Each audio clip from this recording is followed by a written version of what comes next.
a good diet and got medical care for anything that might negatively affect the fetus. Exactly.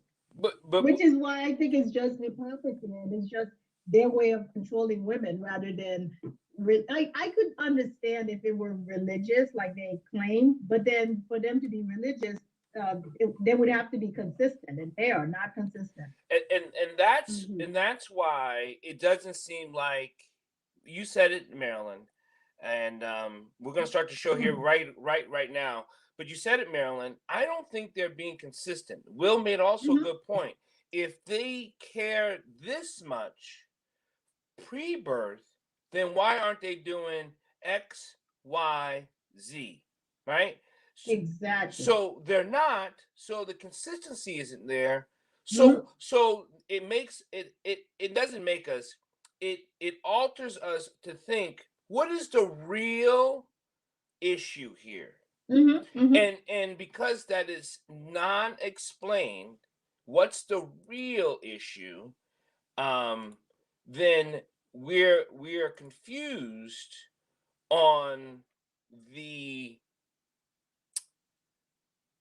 lack of a better word argument and the argument. Well, I don't think we're so much confused. I think many of us know what it really is about. Many of us know that it's a control issue. I want to be able to control you, so I'm going to put these rules in order and these laws in order to control you. Because these laws, have we started recording yet? Oh, absolutely. Oh, yeah, because these laws put women at Servitude. well, and also their safety. Because if you could say to someone, hey, no matter what happens, if you manage to drop your seed in this woman, you're going to have a child. If somebody wants to have a child with a certain woman, all he has to do is grab her in some alley or some place like that, or drug her, when she's not looking, and bam, you've got a child. And then that woman is forced to co-parent with you. And Right. could you imagine the nightmare of having someone that you are co-parenting with that you did not choose as a woman, and the nightmare for the child as well, Wait. knowing that the parents are in It have sounds that kind of a relationship. it sounds so close to be slavery when they're producing slaves and Uh-huh. you had Yeah, no choice but to bear children, exactly. right? And Exactly. then if you couldn't refuse it at all. But we will Hmm. talk about that a different topic, and I'm glad Yeah. everyone's in. Well, before I go, I want to make sure I understand the religious argument. Me And if too. the religious argument was taken to its consistent basis, I If would be like, okay, yeah, that's what you believe in, yeah, and I could see that. But it's the not. choosing and the picking, it's just, you know, Welcome to You Be the Judge every Wednesday at 6 p.m. We are so happy to have you every Wednesday at 6 p.m. We have Bridges Live presents You Be the Judge. I'm one of the co-hosts, Dr. Paul Dyer, with my two beautiful women who are just astounding, Judge Claudia Barber and soon-to-be Judge, as you can see up here, Marlin Pierre for Judge for Montgomery County Circuit Court Judge. I also like to give, because she won't ask, send money. We need your money to win races, and we need your money, really, truthfully, because there are lobbyists who don't want Maryland to be on the bench.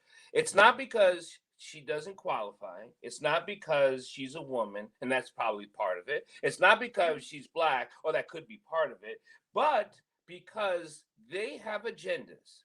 And what I mean by they, other than people who really want to just hear court cases, to be legal minded, and to be fair and impartial.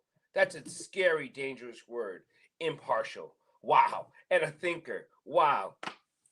This past week, I want to talk about, before we get into our heavy, we talk about some heavy things on here. You Be the Judge.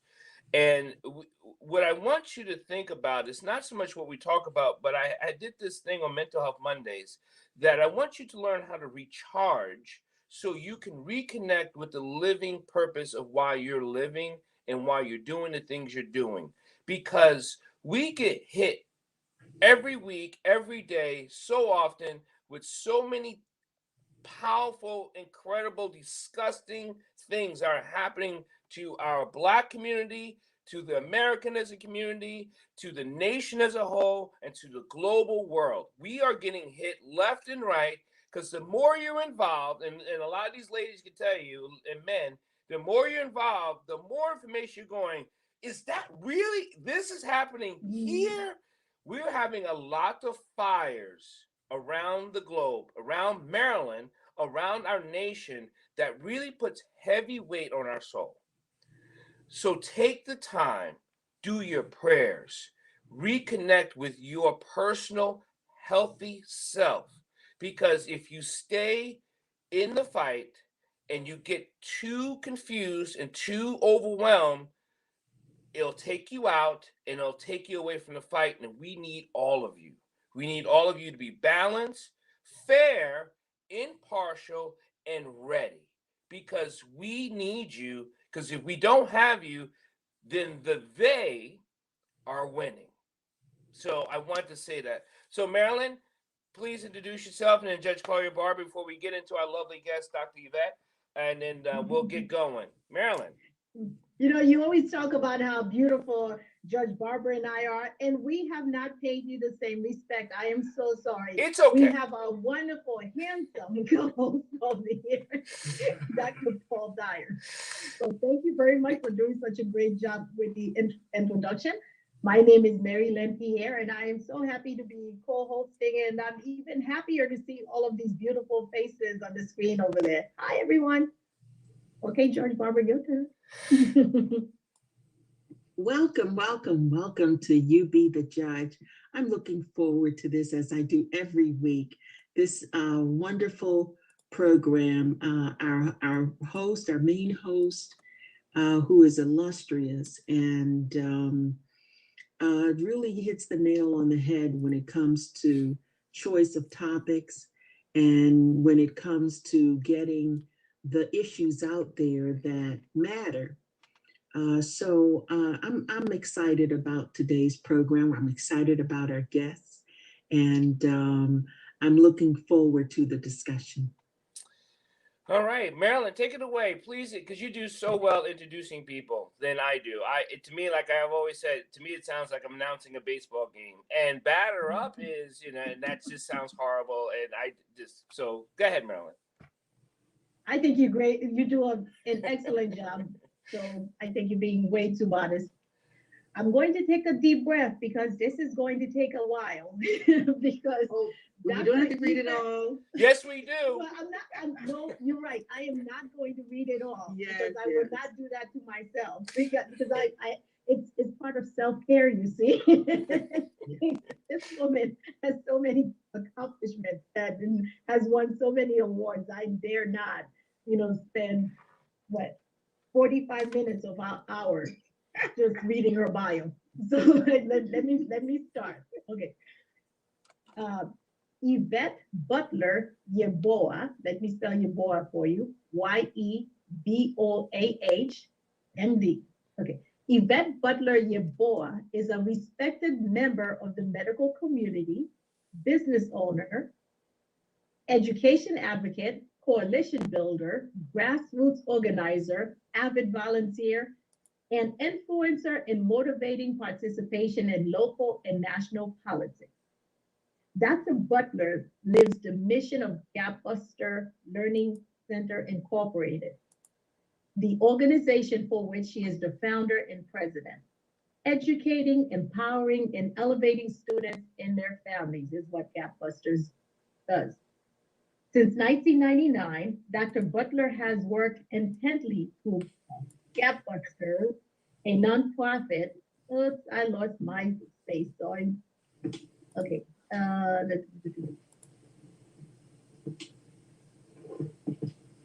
Sorry.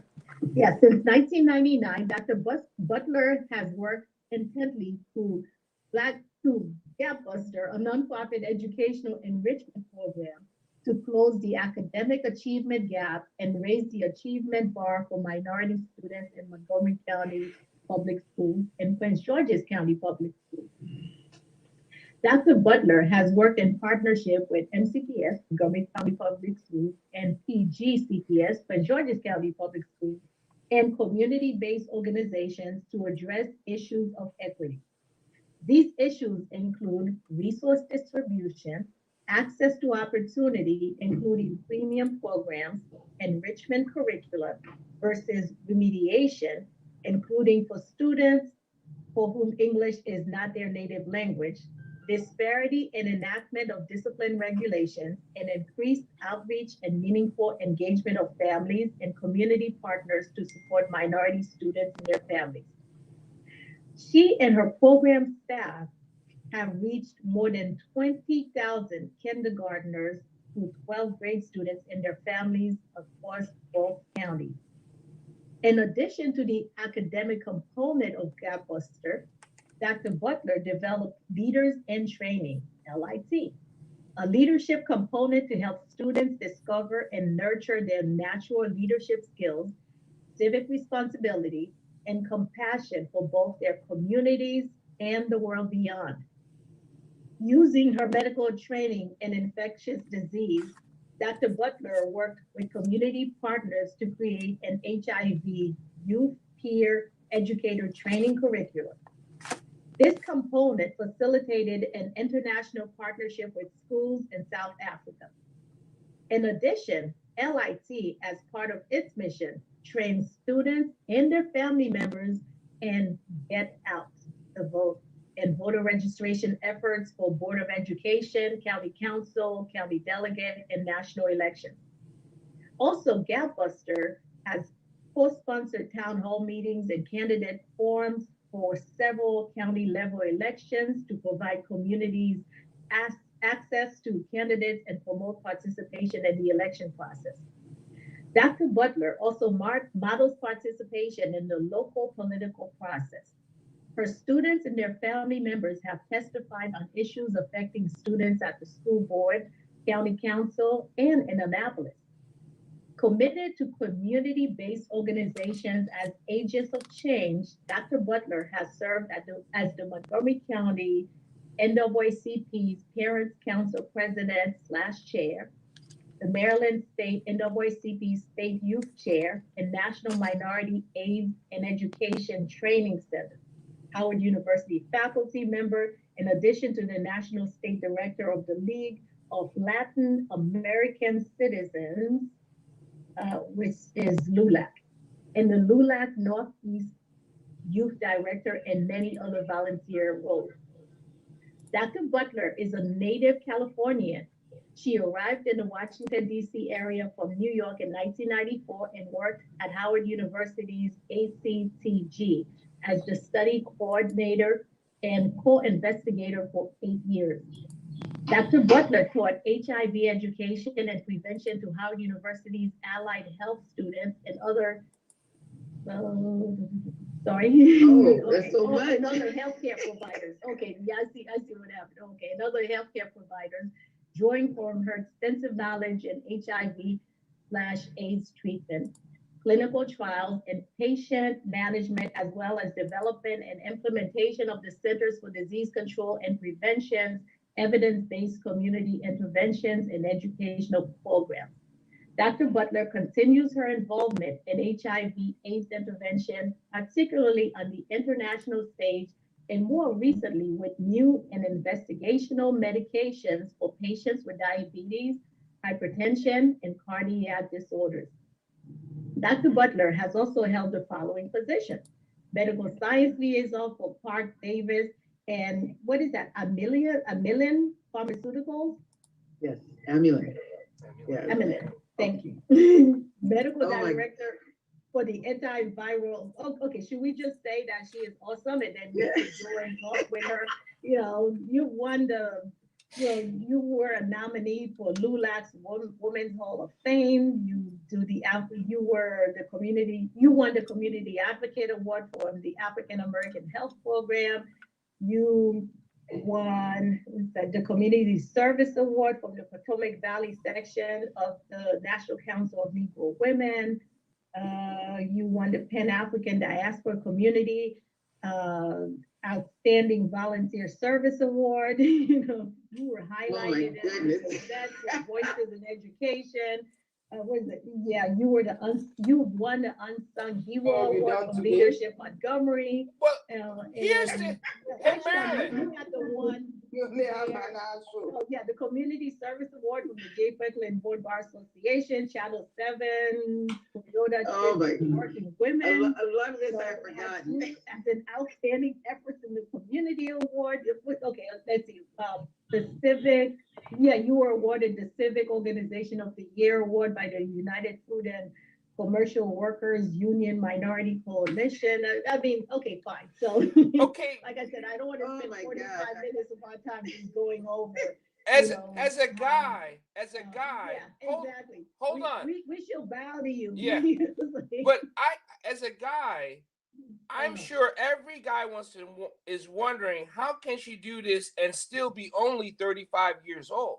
I mean, that's I think she's barely legal myself. Yeah, but, I mean, that's the question so you could we go to have. 35 if you want to. Like, how is that? You know, that's. I mean, I tell you, first of all, Marilyn, thank you so much. That was just that was more than a mouthful. I'm like sitting there like, oh my God, I don't remember that. I've been around for at least 6+ decades. So Well, you don't look it, not at all. well, thank you. Yeah, we wanted to have you here because you were having a wonderful conversation with Dr. Dyer on Wednesday before we started recording. And so we're like, hey, why don't you just show up? And that way we can continue the conversation you were having with him. So I'm just going to turn things over to Dr. Dyer and Dr. Butler, Yeboah, and Dr. Dyer could continue, and we're just jumping whenever.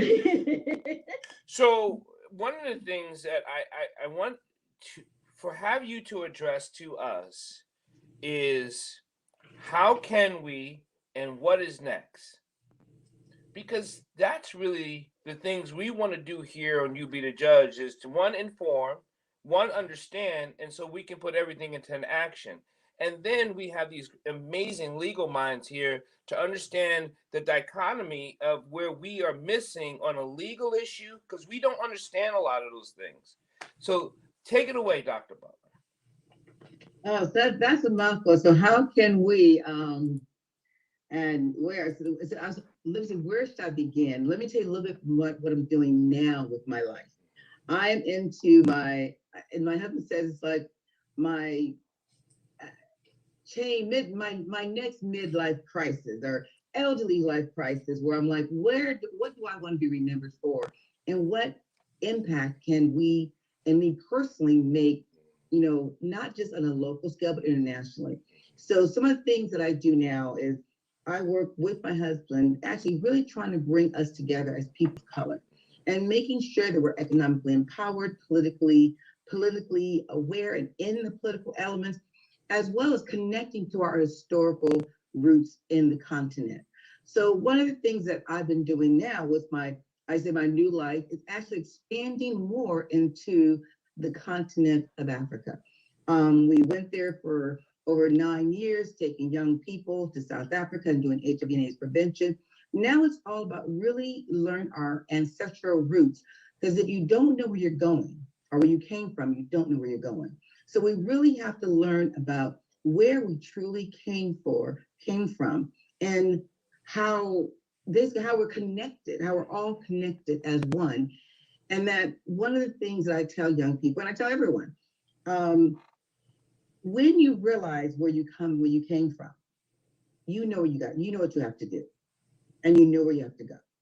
And one of the things that I have realized from all my travels is that only the strong actually survive. And I want to say this, Marilyn, I want to thank you for running as you do, because guess what? Only the strong survive, and you will overcome. This will be your year to be judged, because only the strongest of us actually made it across out of the continent to be here today.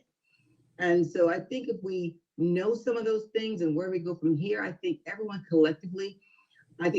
should take a trip to the continent and go through those dungeons and see what we have passed through and how we are here today still surviving and living and what we have to do with our lives. So there's a lot of stuff where we have to go.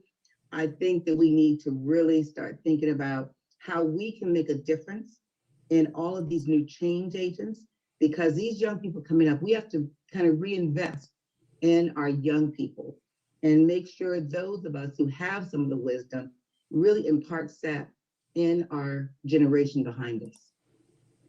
So, Can we talk a little bit about that first? Because that's how I met you. I don't know how many years ago. Because I met you through your work in the community with the young people. And having seen you do that for all these years and having met so many of the young people that you work with and seeing where they're at, I mean, you're just such a great resource in the community. I don't know if you want to brag about them, or do you want me to start bragging about them and you can catch up? Because what you have done for these young people is amazing.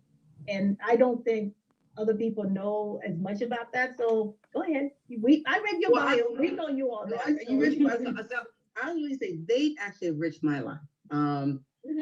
When I hit 40, when I'm 40, I really went through midlife crisis. They say only men go through that, but women go through it as well. So I actually left my medical career to work and reinvest and put energy into our future generation. And that's our youth. Because I feel like I've got mine, they now get theirs. Because this world is not fair. Living in this country as a Black woman is not fair. And it's not going to be fair. And we have to take it by the horns and do what we have to do. As a Black woman or a Black individual, we have to really make a difference. So I decided to do a whole transformational shift and start working with young people and giving them opportunities in the basic foundation to achieve to their highest goals. So I'm really excited. Like Marilyn said, we've worked to over 20,000. That's not just locally, but state, I would say nationwide, because Gapbuster was not only in Maryland, we were in California, we were in Delaware, we've been in Texas, we were in a lot of the states, plus internationally in South Africa, and now in the continent of Ghana, or in the country of Ghana. We're now servicing young people there. And so our young people, as you say, they are amazing. I had one just yesterday call me. She is now a dean of a college, which is, I know, I said, I love it.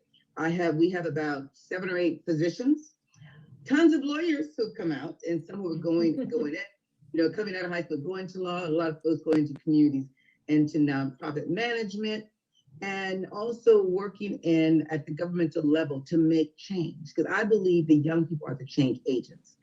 And so they have been. Sorry, just to interrupt you for a second. Also, you work so hard to get them to where they're at, in a sense, not just academically, but I was really surprised at the amount of scholarships that you were able to.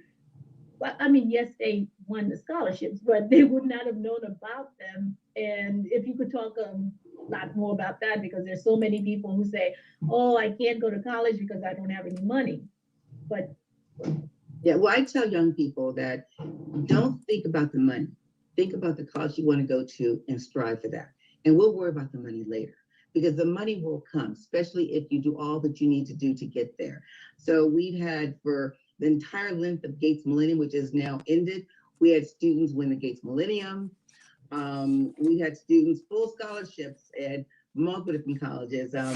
Both my daughters are now, well, they both, one of them graduated, but the other one's now at Cornell going to school. Another one's Spelman, Spelman doesn't get full scholarships. And so Morehouse, Howard, I mean, it's at least 100 plus colleges that our students have been able to go to, and most of them have gotten a lot of their colleges paid for. So we find the money for them, and then they apply for a lot of, they've gotten almost every grant and scholarship they've applied for, which is good. Well, Dr. Butler, you said something that is just so sobering, and you said it as a Black woman, as a Black person in America, that this place in America is just not fair. You've already dictated that you've been doing this for 6 decades.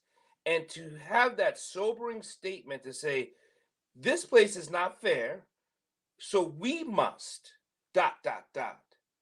We're not getting to the ...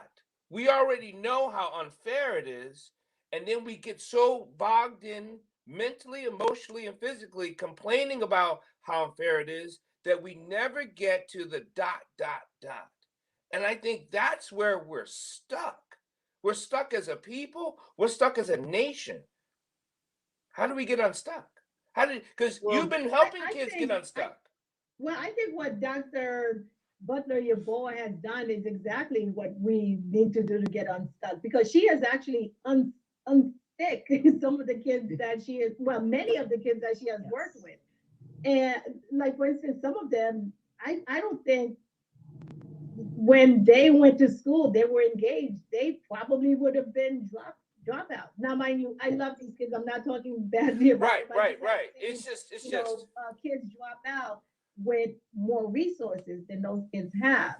And I don't mean to be talking down about them either. It's just that they didn't have anybody around them who recognized the potential that they had, and they didn't have anybody who could show them the way.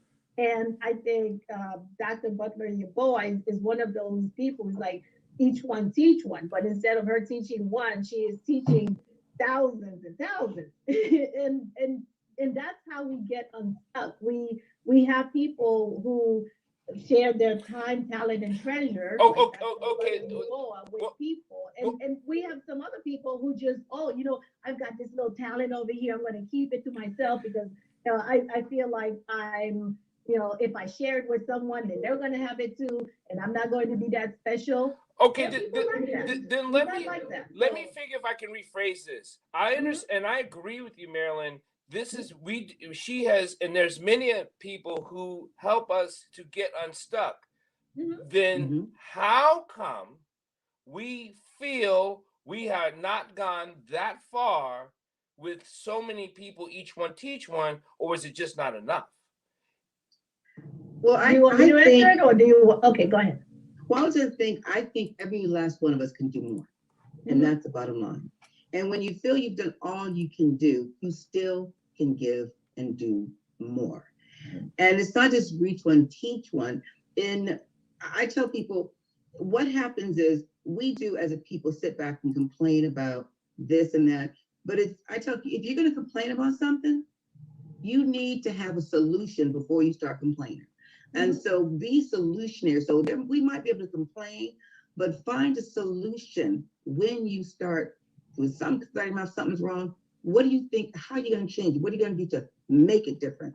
And that's what I get our young people to think about when they're sitting back thinking about all this and all the different, the different unfortunate things that have happened. Yes, there's a lot of unfortunate things that happen, but how are we going to change it? And what are we going to do about it? And I really think connecting to our ancestral roots is a big thing and a big factor for a lot of folks. I was able to leave this country when I was 24. And that's what changed me as a young woman. And the exposure is so important to get people out of their comfort zone. I left this country and went and lived in Antigua, West Indies for 18 months. I lived in Mexico for 2.5 years, so I'm bilingual. So I think exposure and taking you out of your normal and everyday element is going to be a game changer. And that's what we have to really think. If you can't take them out of there, bring it to them so that they can see the other side. So if you see the other side, you know you can get to the other side, and you know you can change where you are today.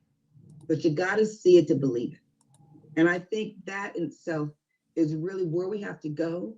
And each and every last one of us needs to think about, how much more can I do? And then once you get to that point, okay, how much more can I do again? Because I tell people, and I tell my husband this every day, the Lord didn't put me here just to live and breathe and die. The Lord put me here for some other reason, and I just find what that reason is. So every day I find out, what reason am I here for? What do I need to do next to make an impact in someone else's life? Because it's not about my life. It's about someone else's life in the future of our generation. And also, Dr. Butler. That Reverend Moon, is that you? Yes, it is. Oh, you have a question, ma'am? Yes, I want to ask Dr. Butler. I really appreciate all she's saying and all that she's doing. But I am a former high school counselor. I was chaplain at the University of Maryland for 25 years. And I'll retract, I was high school counselor for 40 years. And I have so many students who are so far in debt with these student loans. They just can't get their lives together. I know people trying to get Biden to do something that hasn't come through. Do you know of any kind of help that some of these students could get for student loans? You know, that, you know, I don't know where they can help getting the student loans. And I really discourage young people to taking out loans. I try to tell them if you look for the scholarships, and a lot of times what happens is easier for them to apply for a loan. And they put that in front of them so frequently, and we got so much in debt. You know, I was one of those young people who got in debt when I went away to college. My first 2 years was fully paid for. My third and fourth year was not. And so I didn't realize that until later on. And so I really encourage young people to try to apply. There's so much money out there to apply for everything that's out there, because there are funds out there. But currently at this state right now, if some of these students are in the situation, and try to work into a community where they repay your loans. And those still exist.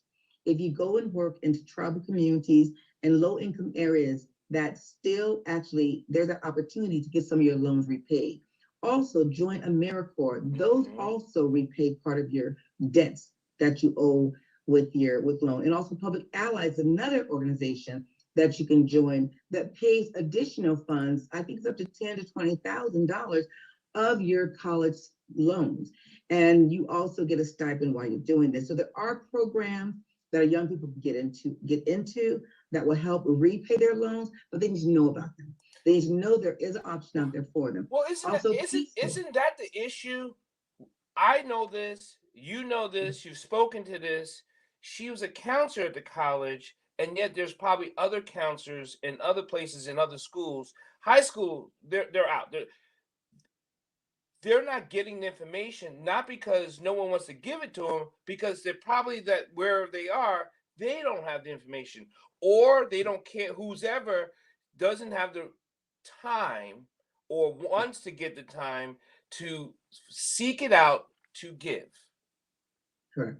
Well, you know, one of the things that happens, a lot of these programs, they don't recommend us. People look like us, they don't recommend us That is for true. these programs. That's right. And that's what needs to start happening. More of us need to know about the programs and recommend these programs to our young people, and have them and let them know that don't chase a dollar. Because some of them, like, they want to get out and they want to work and make money now, or got a degree. It's not about chasing that dollar. You might not make as much, but you will have residual income later on if you do these things to help pay off your loans, so that you can have a great future and you can get other decent jobs. So I tell young people, don't chase a dollar and want to get out and work right away. If you have a lot of debt, try to get involved in a program that's going to help you pay your debt off.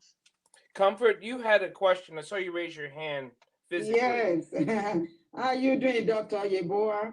How are you? Yeah, I couldn't agree with you more. Just like you know, I'm the real African in America. I also was born in Nigeria and I live in the UK. Actually, my eldest son's birthday is today, October 6, 1980. He's 41 years old today, but him and his wife lives in North Carolina. You are right about what you're saying. It also depends on upbringing. You know, I mean, when my son was in college, you know, I had the, opportunity. I have what do you call it? A contract with the federal government, selling food at the back of the White House. So, I mean, it's not like we didn't apply for student loan, but, you know, I was making good money. That was before my third child, Emmanuel, was brutally murdered.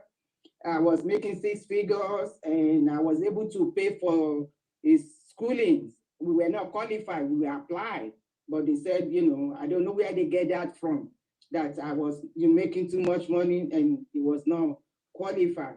but things happen in a mysterious way. It also depends, because I've seen a lot of people that were born in Nigeria and they come over here and they are worse than the children that we raise here. How do you explain that?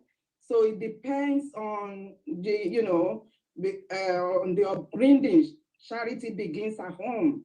If you start, of course, you have to know where you come from to know where you're going.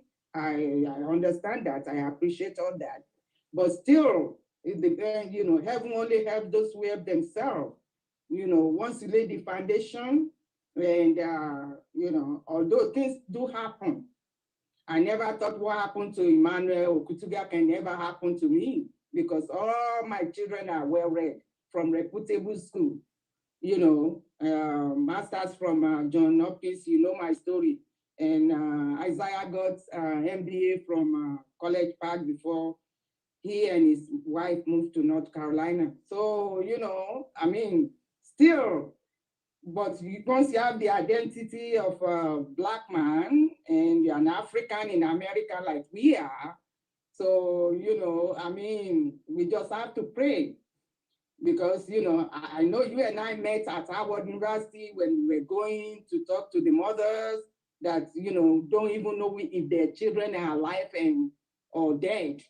And they were even telling me, comfort, you are lucky, at least you have a closure. Your child, you bury. But all this, I'm just saying this, that, we just have to be prayerful and, I believe, every life has been programmed. So that's just what I need to add to that, and upbringing. And, just do your best. And a comfort, I know that we all may need to be prayerful, but I want us to be more actionable. We need to be more outwardly actionable. We need to really get off our knees, to get out the door, and to be active, because otherwise this doesn't move. Okay, what was the offense of what has called a Black man running from a cop, not towards you? What kind of threat does what has called pose to you as an officer of the court, that you have to shoot that man 5 times in his back and throw a taser gun at him? I just want to say, comfort, you do it all, because you are on your knees, but you are also very active. Active. You are out there in the community meeting everybody that they can to advocate for your son. So yes, so she does it all. have to be prayerful. Right. What kind of crime does what's the name of the young lady? Not Tamia Rice, the one that was in her bed at 3 a.m. Breonna Taylor? Breonna Taylor. So I just want to say something quickly as far as what kind of crime that she committed in her sleep. Well, in this country, the crime was being Black. And that's what Black people need to understand. That's why we have to be prayerful, work and pray. We have to be prayerful, but we also have to be, as Dr. Dyer was saying, we have to react.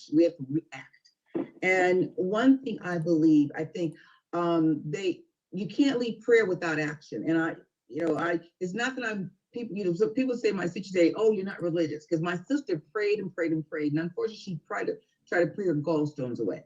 And she was in this church trying to pray her gallstones away. I'm like, the Lord gave us the knowledge and the ability to know that they're gallstones and what you need to do to take care of them. So prayer comes with it, but you have to be action oriented, and you have to know how to take care of it, or create, or develop, or find out how to take care of something. And one thing I want to say that is very different, because I am married to an African, and you say Yaboa, there's a big difference between African and African Americans. And one thing that we have to do, and also immigrants come into this country, need to know the plight of the African American in this country. And so and I tell people, you've got to learn in this country, especially of color, when you walk into this country, it's not what you have in your back home. You're not treated the same, you're not thought about the same. I just left Ghana, and one of the things that the director Dr. Asper said to me, there's not one country in the world, or one continent in the world, that a black person in general, will be that is respected except on the continent of Africa. We are not respected anywhere because of social media and everything else. That's Black people are the bottom of this. No matter where you go, any country that is non-Black, Black people are not respected. And the reason, some of those reasons are because we don't realize that we have to unify with our continental home. We have to. There's no doubt about it. We have to understand that you being from Nigeria, you are my cousin, you're my sister, you're my brother, you are part of me. I am part of you. We have to know each other's plights. We have to know the history that we went through. Because when people come here to this country, especially people of color, they don't realize what Black people have gone through. And then they realize, unfortunately, it's like, oh my God, my husband didn't understand driving while Black was a crime until he got stopped 4 times after driving our BMW. And he had a pathfinder, never got stopped. 60 plus years old, never got stopped. As soon as he's driving a BMW, he can stop. And he got stopped 3 times in less than a month. And all of a sudden he says, you know, driving while Black is real. Because he didn't understand the plight that we went through and understand the historical relevance that this country has relegated a Black man and a Black woman to. And understanding that is very important. Once you understand that, you know that you need to unify and partner to make a change, make a difference. Unless we don't do that now. We're so disjointed from each other that we don't know each other's stories. Erica, so I just wanted to say that. Erica, you had a question. Yes, thank you, Doctor. And thank you so much, Dr. Butler. I appreciate the intro and the information that you share with us.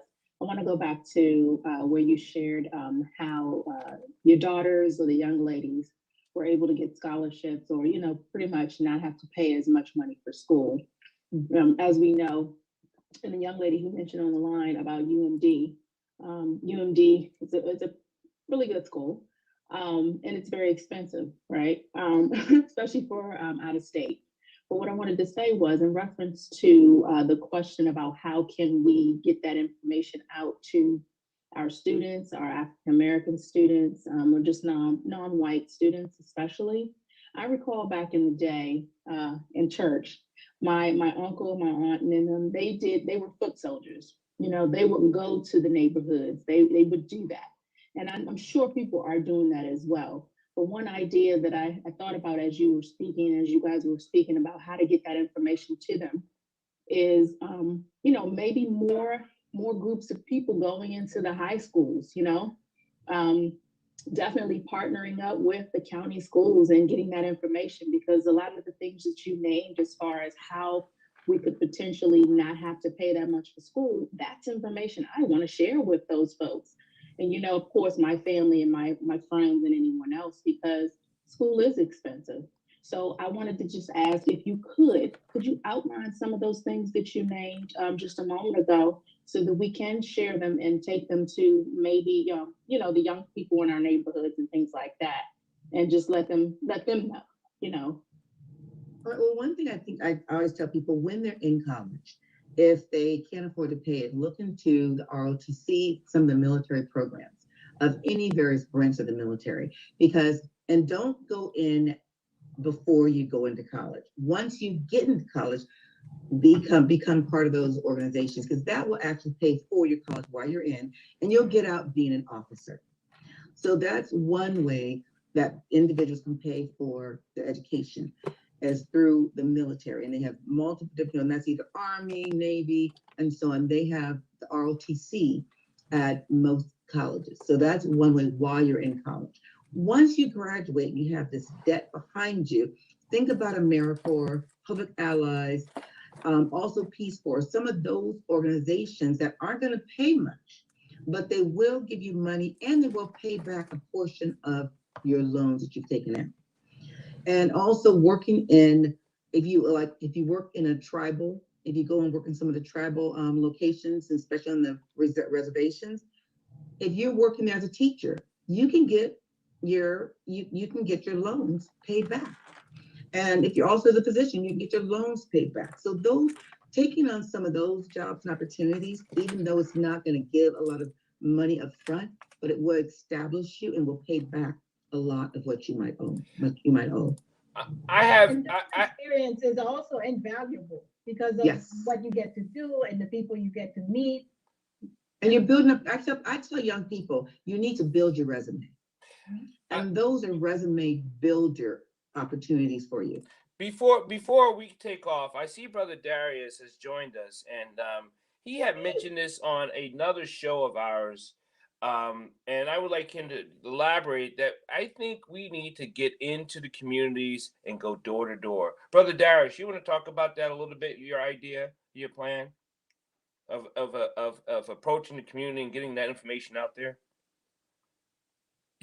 Sure. Good evening, peace and love, and thanks for having me. I appreciate the work that you all are doing, Dr. Dyer, Queen Marlin Pierre, and my longtime friend, Dr. Yvette Butler Yaboa.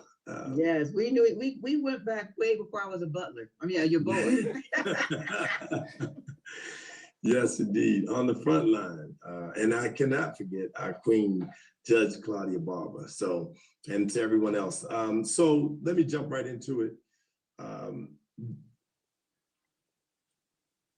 There's a question taking place in America right now. And that question is, why are we killing each other in the Black community? And there's a very simple answer, in my opinion. And I would suggest that anyone who debates this should do the research or be interested in finding it out. 1 out of 2 homicides in America, alcohol is involved. If you look at any city, any urban center in America, and you take a map and you put where gunshots and homicides that are linked to guns, and you place them down on the map, and then you overlay that map with liquor stores, what you'll find is they sit right on top of each other. If you look at the same map and you find the areas that do not have, in the same city, that do not have an inordinate amount of liquor stores, what you'll find is you won't have an inordinate amount of shootings and homicides by guns. Now, this isn't just like local statistics or national statistics, this is international statistics. And I bring that up because we talk about a lot of other things. We talk about more police. We talk about the Biden pushed crime bill that has decimated our community all over again. We talk about tougher crime laws and gun laws. We talk about gun rights. None of those things have worked. And I'm talking for 30 years. If you remember in 1989 and 90, they were calling the District of Columbia, somebody challenged me on this the other day. They may have started it, Nixon may have started it, but they definitely called the District of Columbia because the district had over 500 homicides. And of course, it's shifted from city to city. But my point being that alcohol has lead in it. Lead causes depression, ADHD, suicidal tendencies, violent tendencies. And I just mentioned the fact that 1 out of 2 homicides involve alcohol. Well, it's pretty close to 1 out of 2 in suicide, in domestic violence, and sexual assaults. I'll take suicide off the table. Excuse me. So when you recognize that, then the core of our challenge when it comes to violence is dealing with the alcohol, which is now created in our communities a dependency, because now you have women who are carrying eggs and men who are carrying the sperm, and they're creating babies that are literally swimming in wounds of alcohol. I believe it's called fetal alcohol syndrome. Correct. And so the reason why it's important to go door to door is because, unfortunately, the things that we just talked about, domestic violence, sexual abuse, and inside the trauma that's in our homes, it's not just good enough to have a community meeting. It's not just good enough to have a school program. It's not good enough to have a dynamic Boys and Girls Clubs, which I ran for 18 years throughout the District of Columbia in Maryland, where I met Dr. Butler doing great work with the Gap Busters program, and she took our children all over the world. That's not enough because those children still have to go back to home. And so the reason why I say that, we're dealing with a situation in the city of Annapolis. In Annapolis, they had 11 homicides in 2016. Annapolis is about 33,000 people. And it was per capita on the same par with Chicago in 2016. But this is happening in Prince George's County. This is happening in Baltimore City. Again, go look at it and see where you see a lot of alcohol establishments, and you'll find those liquor stores. There's a study that the Baltimore City Health Department did in 2009 on juvenile violence and homicide, and what you'll see is exactly what I'm talking about. The reason why you have to go door to door and home family by family is because we're dealing with a family issue. The parents are traumatized. As a result of the parents being traumatized, trauma is normalized, and then the children become traumatized. And so as a result of that, we have to take a holistic approach and deal with the entire family, house by house. Now people would say, well, wow, that would cost a lot of money. Well, so did the Iraq war. So did the war in Afghanistan. The United States spent $750 billion, over $1.2 trillion, $1.4 trillion in the last 2 years on defense funding, $1.4 trillion. So money is not the issue. It's what we decide we want to do with the money. And I think, Erica, and I'm going to let Dr. Butler answer, but I think Erica and people will ask, how do our communities get this? Our town halls are not going to do it anymore, because the people are not coming out. So we have to knock on their door. And I understand in different communities, several communities, because my wife brought this up, a lot of people are just not going to answer the door. But we have to be consistent with saying we're here for you, not to take from you. And so often we have so many programs who they come in and we give them a service, and in a short amount of time, the service is gone. Go ahead, Dr. Butler, continue before we. No, I was going to say, what Dyer is saying, the door by door, and now the social media is so available to us. Because I remember back, that we still had those big old phones and beepers and cell phones. Like it wasn't even a thing then. So, but social media has changed the trajectory of this country, and we have to really utilize social media to the best of our abilities. And you said people won't open their doors, but we have to start reaching the different populations. And we have to look at, for the youth, that's TikTok and these other places, we got to start putting things out there. And all that information, they are taking in. And we have to realize and it changes how they think and how they react. So we have to start putting positive messages out there. We have to learn in each various groups what's the best way of communicating, and really utilize those communication tools.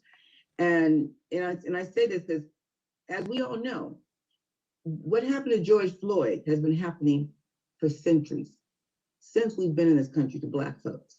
But if it wasn't for the video that was taken and social media spreading it out, we would have never, ever known. The world woke up, and people didn't talk about it, but countries throughout the world, and especially on the continent of Africa, they went to our embassies and protested.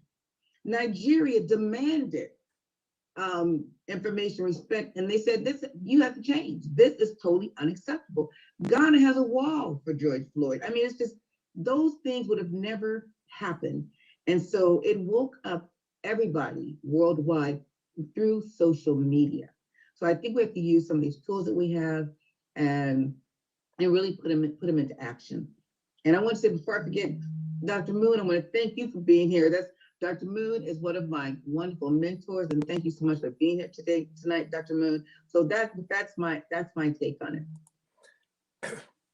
Dr. Butler, Yeah. I'd like to thank you for all the work that you're doing and continuing to do. You seem very robust and you have a lot of energy, so I can see a lot of years ahead of you doing this type of work. I wholeheartedly agree with your statement. We have to know where we come from. And I see it to mean what we have overcome as a people, and also what contribution we have made to this society that most people don't know of. So what would you suggest, how would you suggest we get that information out to our community? What we have done, what contributions we have made, and how would you suggest we go about doing that? Well, it's not in the history books, and so we can't say rewrite history, but we have to start telling our story. And we have to use every vehicle that is available to us now to tell our stories. And once we start telling our stories, you ask the people to tell it again. Mm-hmm. And that's going to be the most important thing to do, is telling our stories. Like, I do a talk show on Fridays, and we had a writer on there about, just writing your stories. We have to start writing our own stories and telling our stories and ensuring that our stories are being retold and putting them on different platforms so people can hear the stories. I'm not sure if you heard about the 400 Commission that they commissioned here in under the National Parks and Plains to talk about the 400 years of greatness. Now, for me, it's not no 400 years of greatness. It's the 400 years of our what's happened to us, which has been erased and not put down on paper. And so we have to actually start telling our stories and make sure that those 400 years of being in this country are well documented, and not only here, but what we've done worldwide. Who do we go? I'm sorry. Who do we go to get these stories, to get this information? Since you say it's not in the history books, and you're right. Mm-hmm. Well, we have to start creating them ourselves and utilizing the media tools we have to get it out there. We actually started a school. Judge Barber and a number of her sister Antoinette, a number of other folks in Anne Arundel County. I'm going to put it in the chat in a minute, called Alkebulan Shule. Alkebulan is the name given to the continent during the time of Kemet. And Shule is Saturday, is school in Kiswahili. And so our focus is, we created it during COVID online, and we've had folks such as Rashida Rashiki, the brother that's doing the Tony Browder, and a number of other scholars from around the country and also on the continent. And so I'll encourage you to go to our website. It's very robust.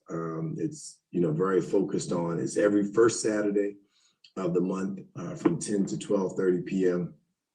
And we are also making linkages to do trade and business with Africa and Americans, so that we can create the type of synergy as well as student exchanges. So we definitely encourage you to get involved and support the work that we're doing, because we're very excited about educating our community about ancient world history, which happens to be ancient Alkebulan, just our people. So you can, whatever name you so choose to use. Thank you. Thank you. What's the name of your website again? Hello? He's gonna put it in the chat. Alkebulan Shule. That's correct. Okay. So I would like to attend your program. Also, Dr. Yeboah, I also started Comfort, Financial Arc. I'm trying to educate the minorities because, this financial injustice that is going on, over 40,000 jobs lost during this pandemic, 700 lives lost, by mostly minority. So if I know what time your program is coming on, I'll surely be there. I'm fighting for, I know it's too late for my son, but if I can help just one mother, because when you lose a child, not because they have committed a crime, but just because of the color of their skin, you never get over it. So as time goes on, it's been over 10 years, but when I talk about it, it's just like yesterday. But, I'm using my energy to go out there and help other parents that, how we can, develop our communities and the financial injustice, how we can, and to second what you have said before, that, the same thing is still happening in Africa. Divide and rule. They will say one tribe is better than the other. So when we come here, they will say, you know what I'm talking about, Dr. Yeboah. So we have to start educating our people that it's not like that. They will say Yoruba's tribe is inferior to Hausa. Boko Haram and all this nonsense. So when you are busy fighting each other, you forget the real, and white man is going out there and stealing all our resources, so lost blind. So, and we are busy, fighting each other. So by going out there, even though it's too late for my son, if you go out there, educate, our people on how to gain. I know it's going to be difficult to meet them, 400 years of free, not even cheap, free, nothing, labor. So it's going to be a while, but we can just try by educating the young people who are more energetic and more well-read than us. So whichever way you all think we can do that and protect our next generation so that we can, benefit. One thing I was going to say, I think we all need to start partnering, synergizing our efforts to reach more. And that's one thing that we really have to do. And I tell you, and Darius, I've been working here for a while, and he knows that this whole COVID was, it brought opportunities in a lot of different ways. And so one of the things that we did and that we're expanding in Ghana now, we're actually getting ready to start a STEM school in Ghana. And but this summer, this whole year from last year, we had a cross-cultural relationship with our students in Ghana and our students in the United States. So they met on Saturdays just to talk about cultural exchanges, because that's what's going to take, learn about each other.